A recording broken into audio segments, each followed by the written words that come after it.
Rotational dynamics का अभी जो नेक्स्ट टॉपिक है उसका नाम है वर्टिकल सर्कुलर मोशन। अभी तक जितने भी सर्कुलर मोशन हम लोग ने इस चैप्टर में स्टडी किए वो सब सर्कुलर मोशन हॉरिजॉन्टल प्लेन में हो रहे थे। That was circular motion in horizontal plane. But ये जो हम लोग आज एग्जाम्पल स्टडी करने जा रहे हैं वो है circular motion in a vertical plane. अगर कोई बॉडी वर्टिकल प्लेन में सर्कुलर मोशन कर रहा है का मतलब प्लेन ऑफ सर्कुलर मोशन ऐसे वर्टिकल होगा तो such a motion can be called as vertical circular motion. Case 1, इसमें हमको दो केस स्टडी करने हैं तो शुरू करते हैं केस 1 से। केस 1 में एक बॉब होगा। बॉब का मतलब एक छोटा स्पीयर होगा मेटल का या एक पॉइंट मास हम लोग इसको कंसीडर कर सकते हैं।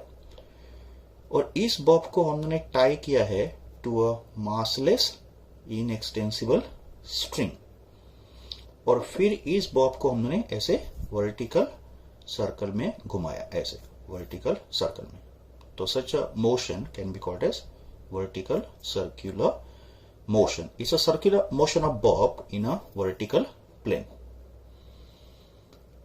Now, इस डायग्राम में देखो ये पूरा मैथमेटिकल कंसेप्ट है। तो इस डायग्राम में ये होगा स्ट्रिंग का लेंथ, स्ट्रिंग यहां से यहां तक है और ये रिजिड सपोर्ट होगा। इसके अराउंड में ये बॉब ऐसे सर्कुलर मोशन करेगा।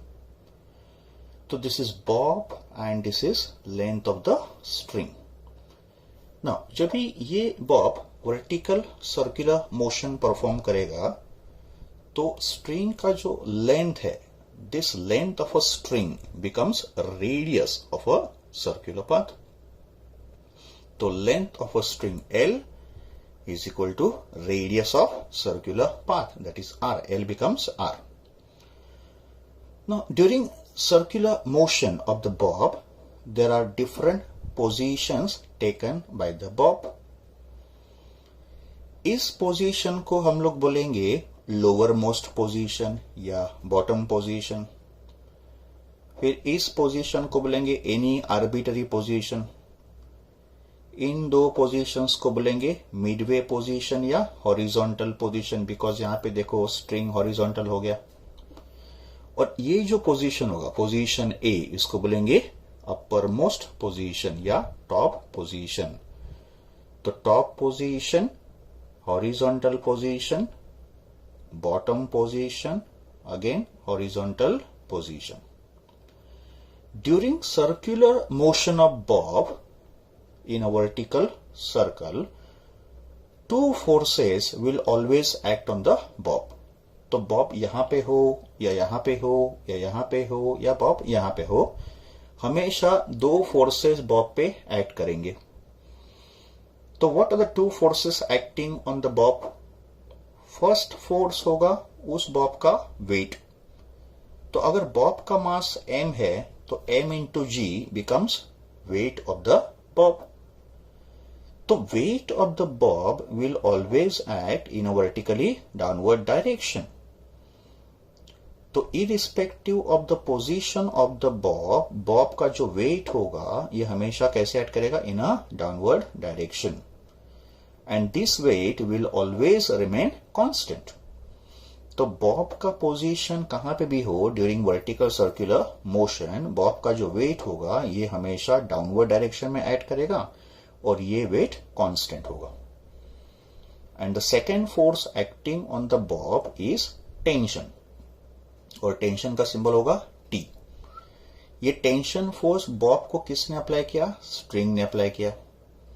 तो when a body is attached to a string तो स्ट्रिंग क्या करेगा? उस बॉडी को एक पुलिंग फोर्स अप्लाई करेगा, उसको पुल करेगा and that pulling force is called tension force. And direction of tension force is always along the string and away from the body, because tension तो एक पुल है तो पुल हमेशा बॉडी से दूर होगा, away from the body होगा। But during vertical circular motion of the bob, Bob पे जो टेंशन फोर्स एक्ट करेगा उस टेंशन फोर्स का डायरेक्शन हमेशा along the radius and towards the centre होगा। तो eight every position of the Bob direction of tension force is along the radius and it is towards the centre. Okay, will analyse each position step by step. तो पहले हम लोग शुरू करते हैं position number 1, that is upper most position और top position. तो when the bob is in a top position, bob यहां पे आ गया, दिस इज टॉप पोजीशन या upper most position. 2 forces are acting on the bob. कौन से 2 force act कर रहे हैं? एक है बॉब का वेट दैट इज mg और दूसरा स्ट्रिंग का टेंशन फोर्स जिसको मैंने यहां पे कॉल किया TA। नाउ इस पोजीशन पे स्ट्रिंग का जो टेंशन फोर्स होगा वो भी डाउनवर्ड एक्ट करेगा, बिकॉज स्ट्रिंग यहां पे है तो ये स्ट्रिंग क्या करेगा? बॉब को नीचे की तरफ पुल करेगा। तो here we observe that in upper most position tension force and mg force both are directed towards the centre. Let VA be the velocity of the bob at the highest position. At any position ये जो velocity होगा ये circular path को कैसे होगा? Tangential होगा। तो at highest point tension force and mg force both are towards the center. So ये 2 फोर्सेस मिला के इस बॉब को एक सेंट्रीपिटल फोर्स प्रोवाइड करेंगे, बिकॉज हमको मालूम है सर्कुलर मोशन करने के लिए centripetal force is absolutely necessary. तो फिर इक्वेशन क्या होगा? At the highest point, at the highest point we say TA plus mg is equal to centripetal force. Centripetal force का formula mv² by r, where VA is the velocity of the bob at highest point. So this is equation of force at the highest point. TA plus mg equals to mVA² upon r. फिर इसको अगर हमने simplify किया तो we can say TA equals to m into VA² by r minus mg। mg को मैंने यहां पे ट्रांसफर कर दिया, ठीक है। नाउ यहां पे अगर हम लोग ऑब्जर्व करेंगे तो टेंशन एट पॉइंट A का फॉर्मूला है mVA² bye r minus mg। का मतलब ये 2 टर्म का सब्ट्रैक्शन है। 2 टर्म का सब्ट्रैक्शन का मिनिमम वैल्यू कितना पॉसिबल है? 0, बिकॉज टेंशन जो है it can not be negative. तो अगर हमको मिनिमम टेंशन का वैल्यू फाइंड करना है at the upper most point, तो minimum value of tension at the upper most point कितना होगा? 0। मिनिमम का मतलब tension at the highest point can not be less than 0। अगर टेंशन 0 से कम पॉसिबल नहीं है, नहीं तो फिर सर्कुलर मोशन भी नहीं होगा। तो minimum value of tension at the highest point कितना होगा? 0। बच्चों याद रखो ये मिनिमम टेंशन का वैल्यू है, इसका मतलब ये नहीं कि हमेशा टेंशन हाईएस्ट पॉइंट पे 0 होगा। तो हाईएस्ट पॉइंट पे टेंशन 0 से ज्यादा पॉसिबल है, बट हाईएस्ट पॉइंट पे टेंशन का value can not be less than 0। It can be greater then 0 but can not be less than 0। ये टेंशन का मिनिमम वैल्यू है, याद रखो। अगर इस वैल्यू को मैंने इस इक्वेशन में सब्स्टिट्यूट किया तो मुझे वेलोसिटी का भी एक मिनिमम वैल्यू मिलेगा। तो when tension is minimum, velocity is also minimum. तो substituting this value over here we get minimum value of velocity VA minimum as under root r into g, where r is radius of circular path and g is acceleration due to gravity. So in a vertical circular motion, minimum value of velocity at the uppermost point is root of rg. Again, point to be noted, ये minimum velocity का value है। इसका मतलब ये नहीं कि हमेशा velocity highest point पे root of rg होगा। इसका मतलब ये है कि मिनिमम वेलोसिटी हाईएस्ट पॉइंट पे कितना होगा? Root of rg। इसके ज्यादा पॉसिबल है बट इससे कम वेलोसिटी पॉसिबल नहीं है। तो at the top, at the highest point, velocity का value can be greater than equal to root of rg। Greater भी हो सकता है बट मिनिमम कितना होगा? रूट ऑफ rg होगा। तो this is velocity and tension के minimum values at the upper most position in a vertical circular motion. Okay, now we come to the lowermost position of the body या bottom position. अभी इस position का हम लोग थोड़ा calculation करते हैं। अगर बॉब इस पोजीशन पे आ रहा है तो at lower most position again 2 forces are acting on the bob. एक होगा उसका वेट एक्टिंग डाउनवर्ड एंड दूसरा होगा स्ट्रिंग का टेंशन जो यहां पे एक्ट कर रहा है टुवर्ड्स द सेंटर। ऑब्वियसली अगर बॉब सर्कुलर मोशन कर रहा है तो फिर एक नेट फोर्स हमेशा टुवर्ड्स सेंटर होना ही चाहिए। इसका मतलब ये जो फोर्स होगा टेंशन ये mg से ग्रेटर होगा बिकॉज टेंशन फोर्स कहां पे एक्ट कर रहा है टुवर्ड्स द सेंटर। तो एट बॉटम पोजीशन इन दो फोर्सेस का जो रिजल्टेंट होगा या नेट होगा ये इस बॉब को एक सेंट्रीपिटल फोर्स प्रोवाइड करेगा। तो at the lower most position equation क्या होगा, TB minus mg equals to centripetal force. तो इन दोनों का जो रिजल्टेंट होगा ये बॉब को सर्कुलर मोशन करने के लिए सेंट्रीपिटल फोर्स प्रोवाइड कर रहा है। तो TB minus mg equals to m vb square upon r, where vb is the velocity at position B. Therefore, we can say TB equals to mvb square upon r plus mg. इस mg को मैंने यहां पे transfer किया। Let us call this as equation number 3 and this is general equation of tension at the lowest position B. Okay. Now we have to find the value of minimum velocity at the lowest point. हमको इस vb का सबसे minimum value find करना है। तो इस minimum value को find करने के लिए we apply law of conservation of energy. According to law of conservation of energy total energy of the body always remains constant. इसका मतलब total energy of bob at every position will always be constant. तो equating total energy, TE का मतलब क्या होगा यहां पे, total energy. तो equating total energy at position A with total energy at position B. So we say total energy equals at A equals to total energy at B, and total energy is a sum of kinetic energy and potential energy. So kinetic energy at A plus potential energy at A equals to kinetic energy at B plus potential energy at B. Now, kinetic energy का formula हमको मालूम है बच्चों, it is half M V square and potential energy का formula mg h। यहां पे h क्या है बच्चों, h होगा height from the ground level. Vertical circular motion में जो लोएस्ट पोजीशन होगा उसी को माना जाएगा ग्राउंड लेवल। तो हाइट का मेजरमेंट पॉइंट बी से होगा। तो एट पॉइंट बी हाइट कितना होगा, 0, बिकॉज ये तो ग्राउंड है। एट पॉइंट डी हाइट कितना होगा, हाइट होगा r। तो पॉइंट डी ग्राउंड से कितने हाइट पे है, r पे है। तो at point D h equals to r। फिर पॉइंट ए का हाइट कितना होगा ग्राउंड से, तो पॉइंट ए का हाइट यहां से बच्चों गिन लो कितना होगा, r प्लस r 2r। तो point A is at height 2r from the ground level.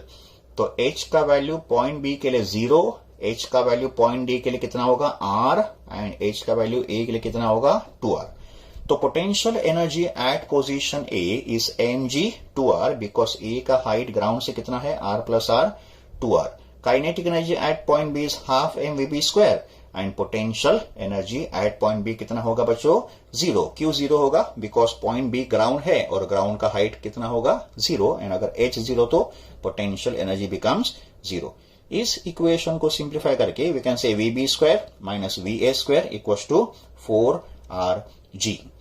अभी वी प्रोसीड फर्दर। तो इसको आगे प्रोसीड करने के लिए okay, so till now we have come to the equation vb square minus va square equals to 4rg। अभी इसमें हमको va का मिनिमम वैल्यू सब्स्टिट्यूट करना है। अगर हम लोग va का मिनिमम वैल्यू यहां पे सब्स्टिट्यूट करेंगे तो हमको vb का भी मिनिमम वैल्यू मिल जाएगा। तो substituting VA minimum in this equation and simplifying the equation further, we can get minimum value of VB as under root of 5rg, root of 5rg. तो minimum velocity at the bottom of the vertical circle कितना होगा बच्चों, root of 5rg। Again ये minimum velocity है, इसका मतलब bottom position पे velocity इससे ज्यादा पॉसिबल है। तो value of velocity at the lowest position can be greater than equal to root of 5rg। तो ये तो हो गया मिनिमम वेलोसिटी का कैलकुलेशन। अगर इस वेलोसिटी को हम लोग ने इक्वेशन 3 में सब्स्टिट्यूट किया बच्चों, यहां पे देखो ये इक्वेशन नंबर 3 है। तो if I substitute VB minimum in equation number 3 मुझे टेंशन का भी मिनिमम वैल्यू मिलेगा। तो substituting VB minimum in this equation, tension का minimum value at the lowest position कितना होगा, 6 mg। तो this is calculation of minimum tension at the lowest position. Now अभी हमको क्या करना है, देखो बच्चों, हमको इक्वेशन 1 और इक्वेशन नंबर 3 इन दोनों को सब्ट्रैक्ट करना है। तो सब्ट्रैक्टिंग इक्वेशन 1 एंड इक्वेशन 3। अगर मैंने इक्वेशन 1 को इक्वेशन 3 में से सब्ट्रैक्ट किया तो मुझे मिलेगा लेफ्ट हैंड साइड पे TB minus TA, subtracting this two equations. और राइट हैंड साइड पे इन दोनों का सब्ट्रैक्शन होगा, m upon R common, VB square minus V A square, और mg minus of minus mg becomes 2mg। This is subtracting equation 1 and equation 3. Further simplification, we get TB minus TA equals to 4mg plus 2mg equals to 6mg. अभी देखो हमने यहाँ पे क्या किया बच्चों, VB square minus VA square देखो हमारे पास है from equation number 4। From equation 4 VB square minus VA square कितना है, 4rg। तो ये वैल्यू मैंने यहाँ पे सब्स्टिट्यूट कर दिया और इसको सिंप्लीफाई कर दिया। तो टेंशन का डिफरेंस कितना आ गया, 6mg। So this is difference of tension at the top and at the bottom in a vertical circular motion. तो अभी तक हम लोगों ने वर्टिकल सर्कुलर मोशन में मिनिमम वेलोसिटी का कैलकुलेशन किया था at the highest point and at the lowest point. Now हमारा जो नेक्स्ट कैलकुलेशन है, it is for horizontal position. Horizontal position का मतलब midway position, it can be point C या पॉइंट डी। तो इन दो पोजीशन पे बॉब का मिनिमम वेलोसिटी और मिनिमम टेंशन का कैलकुलेशन हमको करना है। कैलकुलेशन कुछ पॉइंट 2 की तरह ही होगा, in a similar line with point 2। तो यहां पे हम लोग क्या कर रहे हैं, law of conservation of energy apply कर रहे हैं। अभी हमको मालूम है बच्चों, law of conservation of energy says total energy remains constant. तो हम लोग क्या करेंगे, टोटल एनर्जी पोजीशन बी का और टोटल एनर्जी पोजीशन डी का इक्वेट करेंगे, बिकॉज टोटल एनर्जी हर एक पोजीशन पे तो सेम ही है। Total energy is a sum of kinetic energy and potential energy. तो kinetic plus potential at position B equals to kinetic plus potential at position D. Kinetic energy at position B का formula होगा half M V B square and potential energy at position B कितना होगा, 0। Potential energy B का 0 है because B ground level है और ground level का height होता है 0। Kinetic energy at position D का फॉर्मूला होगा half M V D square, where V D is velocity at point D. Okay, and potential energy at position D कितना होगा, M G R, because point D का height from the ground level कितना है, R. तो M G R, फिर M को cancel करके और इक्वेशन को सिंप्लीफाई करके we get V D square equals to V B square minus 2rg।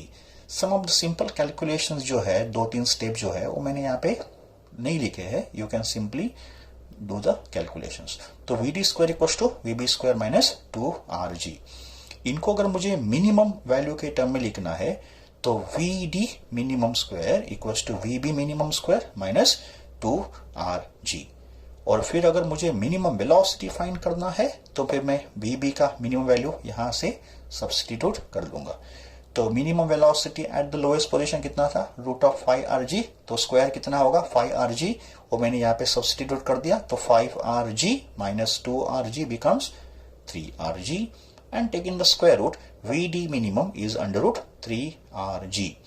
So this is the value of minimum velocity of a bob at the horizontal position. It can be position D or position C. तो horizontal position पे minimum velocity कितना होगा, root of 3rg। Minimum है का मतलब velocity इससे ज्यादा हो सकता है बट इससे कम पॉसिबल नहीं है। तो वेलोसिटी का value at horizontal position can be greater than equal to root of 3rg। अगर हमको मिनिमम वेलोसिटी मिल गया है तो फिर मिनिमम टेंशन में मिल जाएगा। तो फिर देखो यहाँ पे देखो, when a bob is at a midway position, tension force is acting towards the center and mg force कैसे एक्ट कर रहा है, डाउनवर्ड डायरेक्शन। तो अगर mg फोर्स डाउनवर्ड डायरेक्शन है तो this mg force is not acting as a centripetal force का मतलब ये mg फोर्स सेंट्रीपिटल फॉर्मेशन में कोई पार्ट नहीं ले रहा है, तो फिर एक ही फोर्स बच गया जो होगा टेंशन फोर्स, और ये टेंशन फोर्स कहां पे, टुवर्ड्स द सेंटर। तो at midway position only tension force will act as a centripetal force. तो फिर इक्वेशन क्या होगा, T D equal to centripetal force. Centripetal force is M V D square by R. अगर मुझे tension का minimum value find करना है तो फिर मुझे वीडी का मिनिमम वैल्यू यहाँ पे सब्स्टिट्यूट करना है। तो अगर ये वैल्यू मैंने यहाँ पे सब्स्टिट्यूट कर दिया तो मिनिमम वैल्यू ऑफ टेंशन कितना होगा, 3 mg। तो this is calculation of minimum tension and minimum velocity eight horizontal position. अभी लास्ट में एक जनरल पोजीशन के साथ हम लोग स्टडी करेंगे। एट एनी पोजीशन को मैंने डायग्राम में कौन सा पोजीशन लिया है, P। तो अगर बॉब पोजीशन P पे होगा तो इस पोजीशन पे भी दो फोर्स ऐड करेंगे। देखो, एक होगा mg फोर्स और दूसरा फोर्स कौन सा होगा, टेंशन फोर्स। अगर ये एंगल मैंने थीटा डिफाइन किया है, theta is the angle made by the string with the vertical diameter. ये होगा वर्टिकल डायमीटर। तो स्ट्रिंग अगर इंक्लाइन है तो ये जो स्ट्रिंग होगा ये वर्टिकल डायमीटर के साथ एंगल थीटा फॉर्म करेगा। एंड जैसे बॉब का पोजीशन चेंज होगा वैसे एंगल थीटा भी चेंज होगा। इसका मतलब बॉब जब ये लोएस्ट पोजीशन पे होगा यहाँ पे तो थीटा कितना होगा, 0 डिग्री। फिर बॉब जब यहाँ से यहाँ पे आएगा मिडवे पोजीशन पे तो यहाँ पे थीटा कितना होगा, 90 डिग्री। फिर बॉब जब यहाँ से यहाँ जाएगा टॉप पोजीशन पे तो थीटा कितना होगा, 180 डिग्री। तो थीटा का वैल्यू 0 डिग्री, 90 डिग्री और 180 डिग्री ऐसे वेरी करेगा। वापस यहाँ पे आएगा तो थीटा 90 डिग्री होगा, वापस यहाँ पे आएगा थीटा कितना होगा, 0 डिग्री। अगर ये एंगल थीटा है तो फिर ये भी एंगल थीटा होगा, सिंपल करस्पॉन्डिंग एंगल्स। फिर यहाँ पे हम लोग mg को रिजोल्व कर रहे हैं दो कंपोनेंट में, एक होगा mg cos थीटा और दूसरा होगा mg sin theta, mg cos theta और mg sin थीटा। इसमें mg cos थीटा कंपोनेंट जो है ये अलोंग द स्ट्रिंग है but away from the centre है, और mg sin थीटा कैसे है, tangential to the circular path. तो फिर इस पोजीशन पे tension force and mg cos theta force ये दोनों कैसे है, अपोजिट डायरेक्शन में है। तो फिर इन दोनों का जो रिजल्टेंट होगा ये बॉब को सेंट्रीपिटल फोर्स प्रोवाइड करेगा। Since tension force is toward the centre, tension force has to be greater than mg cos theta. तो नेट फोर्स इन दोनों का जो रिजल्टेंट होगा वो सेंट्रीपिटल फोर्स होगा। तो फिर इक्वेशन क्या होगा, T minus mg cos theta equals to m v square upon r। Therefore tension का formula becomes m v square upon r plus mg cos theta. This is tension का formula at any arbitrary position. तो बच्चों ये हो गया discussion of vertical circular motion of a bob tied to a string. और ये string कैसे होगा, massless and inextensible. Now we come to case number 2। Okay, अभी ये जो केस नंबर 2 है ये केस 1 से थोड़ा डिफरेंट है, slightly different than case number 1। बच्चों केस 1 में आपने ऑब्जर्व किया होगा, इन केस नंबर 1 तो केस 1 में बॉब को हमने टाई किया था स्ट्रिंग के साथ और वो सर्कुलर मोशन कर रहा था। तो केस 2 में ये जो बॉब होगा इसको हम लोग टाई करेंगे एक रॉड के साथ। यहाँ पे स्ट्रिंग था, यहाँ पे रॉड होगा, बट ये रॉड कैसे होगा, मासलेस होगा, इसका कोई मास नहीं होगा, मास होगा तो एकदम निग्लिजिबल होगा, और ये रॉड होगा एकदम रिजिड। तो स्ट्रिंग और बॉब में, स्ट्रिंग और रॉड में बेसिक डिफरेंस क्या है, तो basic difference between rod and the string. तो स्ट्रिंग जो है, तो स्ट्रिंग को अगर सर्कुलर मोशन में हमको मेंटेन करना है तो एक सर्टन टेंशन उसके अंदर होना चाहिए। तो अगर बॉब को आपने स्ट्रिंग के साथ टाई किया है तो इस बॉब के सर्कुलर मोशन करने के लिए स्ट्रिंग में जब तक टेंशन होगा तब तक सर्कुलर मोशन होगा, including top position also. But अगर आपने बॉब को समझो रॉड के साथ टाई किया, एकदम रिजिड रॉड है, स्ट्रिंग नहीं है, समझो रॉड है, तो फिर ये कंडीशन रिजिड रॉड के लिए तो नेसेसरी नहीं होगा, बिकॉज रिजिड रॉड में तो टेंशन हमेशा कांस्टेंट होगा। तो this is basic difference between circular motion with string and circular motion with rod. तो रॉड में क्या होगा, tension will always remain constant irrespective of the position. तो स्ट्रिंग के केस में at the highest point velocity का minimum value कितना होगा, root of R G. But in the case of rod, since tension is uniform, तो bob can have a zero speed at the upper most point, जो string के case में possible नहीं था। तो minimum value of velocity at the upper most point कितना होगा, zero. But ये कौन से केस के लिए होगा, for the circular motion of bob tied to a rod. अगर स्ट्रिंग का केस होगा तो मिनिमम वेलोसिटी जीरो पॉसिबल नहीं होगा। वहां पे हमने फॉर्मूला डिराइव किया था मिनिमम वेलोसिटी का, वो कितना था, रूट ऑफ आर जी। ये केस तभी पॉसिबल होगा when Bob perform circular motion with rod. तो फिर minimum velocity at the upper most point कितना होगा, जीरो। तो फिर इसको हम लोग आगे भी कंटिन्यू करेंगे to find out minimum velocity at the lowest point and at a midway point.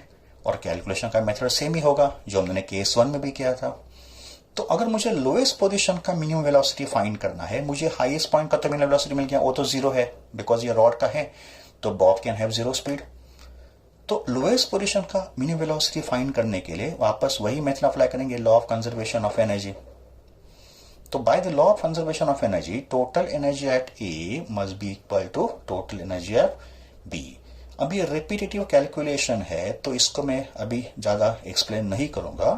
तो after doing this calculation we get minimum value of velocity at the lowest point as root of 4rg। Calculation यहाँ पे है, आप video को pause कर लो और इसको एक बार गो थ्रू करो बिकॉज तो सिमिलर टाइप का कैलकुलेशन है। तो वी बी मिनिमम कितना होगा at the lowest point, root of 4rg, और इस 4 का रूट कितना होगा, 2, तो ये रूट 2 रूट ऑफ rg। तो this is minimum velocity at the lowest point. And अगर हमने सिमिलर कैलकुलेशन समझो हॉरिजॉन्टल पोजीशन के लिए किया, वापस वही मेथड अप्लाई करेंगे जो हमने केस 1 में अप्लाई किया था। तो केस 1 में आपको याद होगा हॉरिजॉन्टल पोजीशन का जो मैंने मिनिमम वेलोसिटी फाइंड किया था, तो मैंने conservation of energy principal apply किया था। ये केस 1 का कैलकुलेशन है। तो अगर इसी कैलकुलेशन को हम लोग रॉड के लिए भी करेंगे तो फिर यही कैलकुलेशन आपको रिपीट करना है। तो I leave this as a homework, आप इसी तरीके से वो कैलकुलेशन कर दो। ओके, तो फिर वेलोसिटी का मिनिमम वैल्यू कितना होगा लोएस्ट पोजीशन पे, रूट ऑफ 2rg। आपको यही टाइप का कैलकुलेशन इसमें भी रिपीट करना है जो हमने केस 1 भी किया था। तो this is minimum velocity at the horizontal position. तो ये हो गया case number 2, vertical circular motion of bob tied to a massless rigid rod. तो फिर इस वीडियो में हमने वर्टिकल सर्कुलर मोशन के बारे में स्टडी किया।